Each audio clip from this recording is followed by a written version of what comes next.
নমস্কার বন্ধুরা, ঘরকন্যার হেসেলের নতুন একটি ভিডিওতে তোমাদের সকলকে অনেক অনেক স্বাগত জানিয়ে আজকের ভিডিওটি শুরু করছি। আজকে তোমাদের সঙ্গে কোনো ডেইলি ভ্লগ শেয়ার করছি না।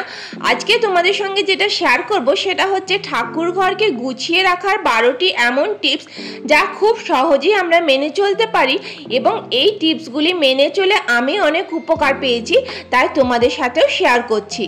খুব সহজে ঘরের মধ্যে যে সকল জিনিসপত্র থাকে সেই সকল জিনিসপত্র দিয়ে আমরা ঠাকুর ঘরকে কিভাবে অর্গানাইজ রাখতে পারি সেটি তোমাদের সঙ্গে শেয়ার করছি।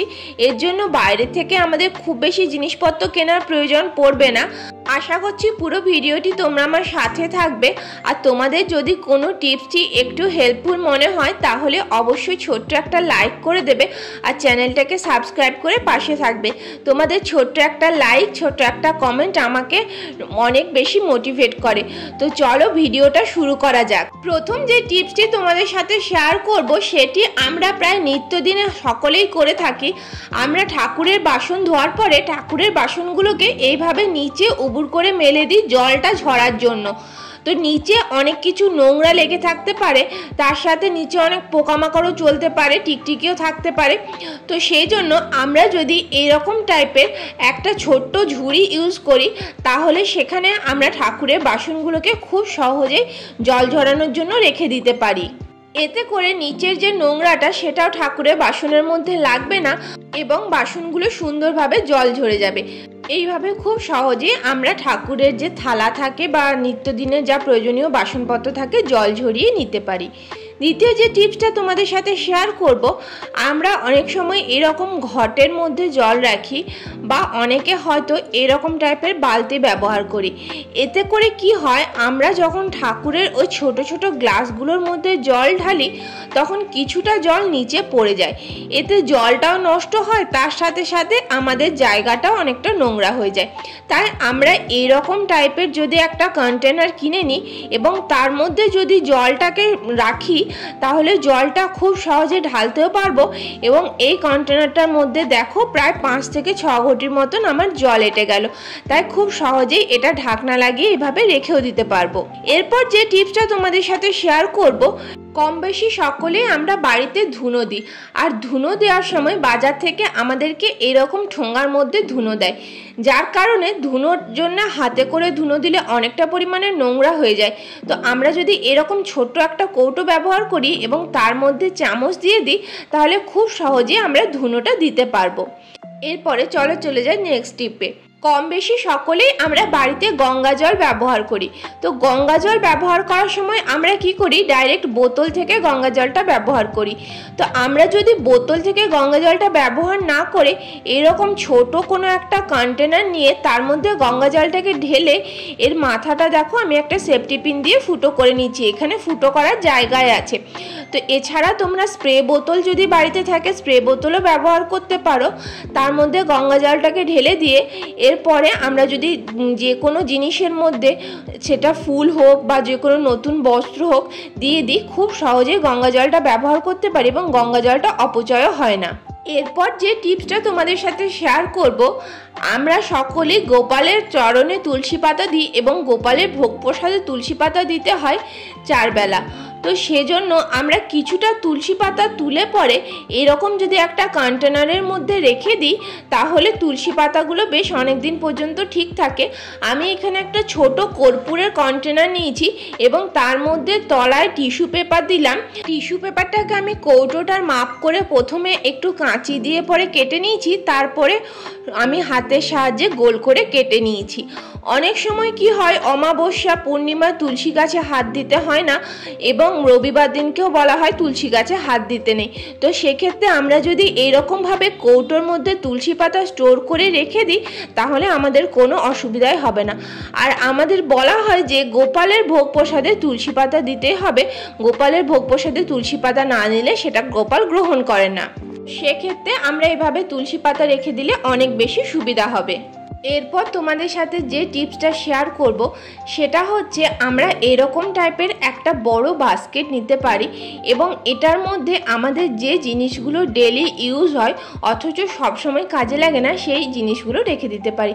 যেমন আমার এই ঘরটা, এই গামলাটা গোপালকে স্নান করানোর সময় কাজে লাগে। আবার এই যে লাল বাটিটা, সেখানে আমি শিবের জলটাকে তুলে রাখি। এই ছোট টিফিন বক্সটায় গোপালকে রাত্রেবেলায় শয়ন দেওয়ার পর খাবার দিই।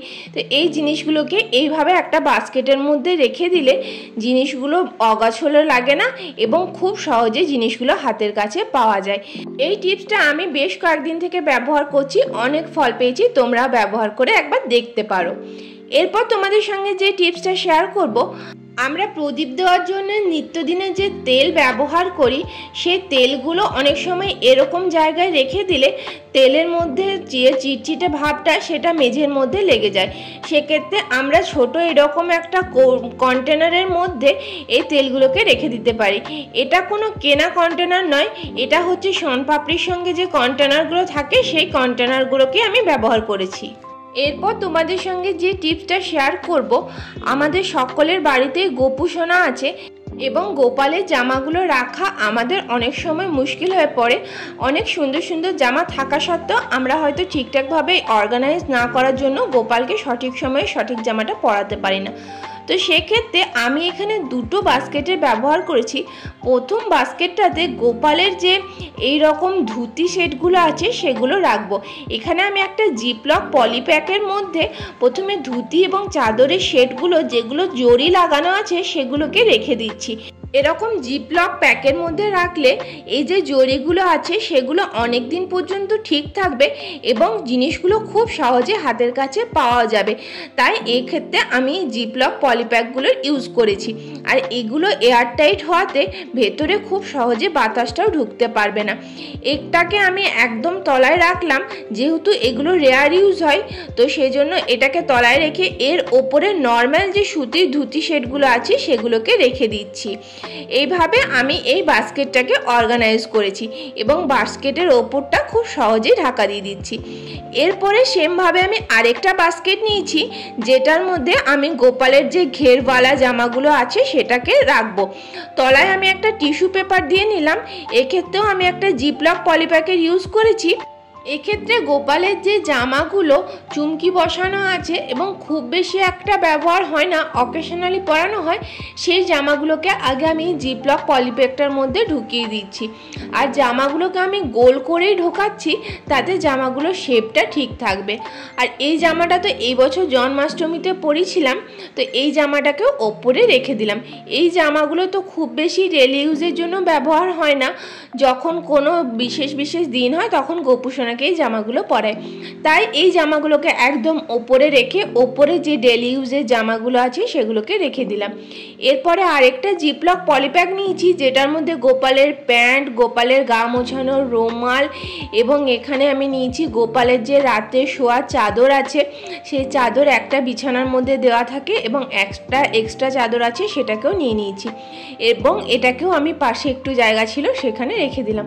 কি সুন্দরভাবে দেখো অল্প জায়গার মধ্যে আমার সমস্ত জিনিসগুলো অর্গানাইজ হয়ে গেল। আর এই বাস্কেটগুলো যেহেতু স্ট্যাকেবল সেজন্য একটার উপরে আরেকটা খুব সহজেই রাখা যাবে, তাতে স্পেসটাও অনেকটা কম লাগবে। এরপরে তোমাদের সঙ্গে যে টিপসটা শেয়ার করব, প্রদীপ এবং ধূপকাঠি দেওয়ার সময় আমরা যদি তলায় এরকমভাবে একটা থালার ব্যবহার করি তাহলে ধূপকাঠির থেকে যে ছাইগুলো পড়ে সেগুলো সমস্তটাই থালার মধ্যেই পড়বে। এতে করে আমাদের জায়গাটা নোংরা হবে না, পরিষ্কার পরিচ্ছন্ন থাকবে। এবং প্রদীপের মধ্যে আমরা যখন তেল দিই, প্রদীপের মধ্যে তেল দেওয়ার সময় অনেক সময় তেলটা আমাদের হাতে লেগে যায়। এই তেলটা আমরা এদিক সেদিক না মুছে যদি এরকম একটা টিস্যু পেপারে ব্যবহার করি তাহলে খুব সহজে আমরা তেলটাকে এর মধ্যে মুছে নিতে পারি এবং আমাদের হাতটাও সুন্দরভাবে পরিষ্কার হয়ে যায়। এই টিপসটা তোমাদের কেমন লাগলো অবশ্যই কমেন্ট করে জানিও। এরপর তোমাদের সঙ্গে যে টিপসটা শেয়ার করব সেটা হচ্ছে, আমরা অনেকেই ঘরে ধুনো দিতে পছন্দ করি। ধুনো দেওয়ার সময় আমরা এইরকম ধুনোর যে দানি হয় সেটা কিনি, আরেকটা যেটা হয় কর্পূর দানি, সেটাও গোল মতন হয়, সেটা আমার কাছে নেই, সেটাও কিনি। তবে এই জিনিসটা খুবই ভালো। তো আমরা ধুনো দেওয়ার সময় ডাইরেক্ট এইভাবে ধুনো না দিয়ে যদি তলায় একটা প্রদীপ দিয়ে দিই তাহলে আমাদের জায়গাটা পরিষ্কার করতে ভীষণ সুবিধা হয়। আমি ধুনো দেওয়ার জন্য এই রকম টিকিয়া কাপগুলো ব্যবহার করি। তো এই টিকিয়া কাপগুলোর সাহায্যে খুব সহজেই ধুনো দেওয়া যায়, কিন্তু এই টিকিয়া কাপগুলো মানে ধুনোচিটার তলার মধ্যে এমনভাবে লেগে যায় যেটা তোলা খুব মুশকিল হয়ে পড়ে। তো সেই জন্য আমরা এইরকম যদি একটা প্রদীপ, মাটির প্রদীপ ইউজ করি, তার সাহায্যে আমরা ধুনো দিই, তাহলে আমাদের ধুনুচিটা একটুও নোংরা হবে না এবং এই মাটির প্রদীপটা আমরা 2 থেকে 3 বার ইউজ করার পরে আবার চেঞ্জ করে অন্য মাটির প্রদীপও নিয়ে আসতে পারি।